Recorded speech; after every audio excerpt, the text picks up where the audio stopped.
menjelaskan tentang perlindungan hukum bagi konsumen terhadap makanan dan minuman.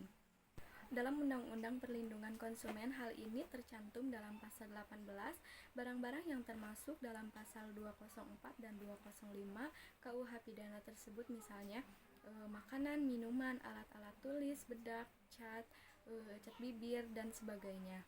Sedangkan dalam pasal 382 bis dan 383 dan 387 dan 390 KUH pidana dalam pasal 382 bis yaitu adanya persaingan yang curang di mana pelaku usaha melakukan suatu perbuatan menipu konsumen, baik konsumen itu terdiri dari publik atau seseorang yang tertentu.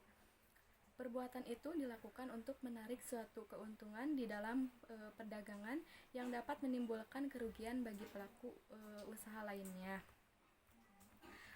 Dan kemudian sanksi pidana dalam Undang-Undang Perlindungan Konsumen diatur dalam pasal 61, 62, dan 63. Pasal 61 yaitu penuntutan pidana dapat dilakukan terhadap pelaku usaha atau pengurusannya. Ketentuan ini jelas memperlihatkan suatu bentuk pertanggungjawaban pidana yang tidak dapat dikenakan kepada pengurus tapi juga kepada perusahaan.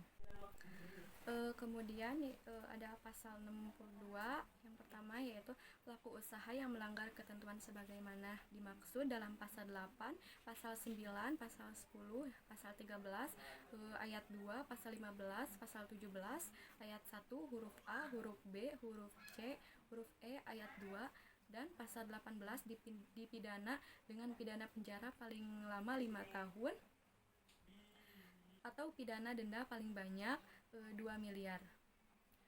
Yang kedua yaitu pelaku usaha yang melanggar ketentuan sebagaimana dimaksud dalam pasal 11, pasal 12, pasal 13 ayat 1, pasal 14, pasal 16, pasal 17 ayat 1, dan huruf F dipidana dengan pidana penjara selama 2 tahun atau pidana denda paling banyak 500 juta rupiah.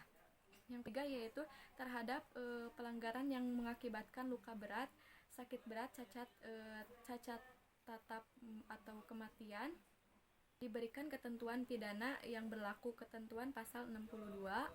Ini memberlakukan dua hukum sesuai tingkat pelanggaran yang dilakukan oleh pelaku usaha, yaitu pelanggaran yang mengakibatkan luka berat, sakit berat, cacat tetap, atau kematian diberlakukan ketentuan hukum pidana sebagaimana diatur dalam Kitab Undang-Undang Hukum Pidana atau KUHP. Sementara di luar dari tingkat pelanggaran tersebut berlaku ketentuan pidana tersebut dalam Undang-Undang Perlindungan Konsumen. Dengan demikian terhadap ilustrasi yang dikemukakan berkenaan dengan ketentuan pasal 61 sebelumnya, persoalan pidananya diselesaikan berdasarkan ketentuan KUHP sepanjang akibat perbuatan pidana yang dilakukan oleh PT sebagai subjek hukum memenuhi klarifikasi luka berat, sakit berat, cacat tetap atau kematian konsumen. Pasal 63 terhadap sanksi pidana sebagaimana dimaksud dalam pasal 62 dapat dijatuhkan hukum tambahan berupa: yang pertama, perampasan barang tertentu; yang kedua, pengumuman keputusan hakim; yang ketiga, pembayaran ganti rugi; yang keempat, perintah penghentian kegiatan tertentu yang menyebabkan timbulnya kerugian konsumen; yang kelima yaitu kewajiban penarikan barang dari peredaran atau pencabutan izin usaha. Di bidang regulasi, pemerintah dapat mengambil peran memulai pembuatan atau penciptaan peraturan yang berisikan pengakuan dan penegasan hak konsumen yang harus dihormati oleh pihak lain, misalnya membuat sejumlah peraturan yang harus dipenuhi oleh produsen dalam rangka memproduksi dan mengedarkan produknya ke masyarakat. Termasuk dalam hal ini adalah penggunaan bahan baku, tahapan-tahapan produksi atau pengolahan, pengemasan, pengangkutan, promosi, label dan periklanan, serta harga. Kemudian pemerintah perlu mengontrol atau mengawasi penataan terhadap peraturan tadi.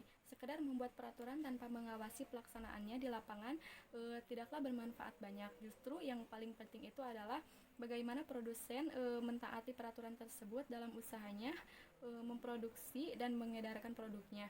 Dalam demikian, jangan sampai beredar ke masyarakat produk yang tidak memenuhi syarat atau standar yang kemudian dapat merugikan konsumen.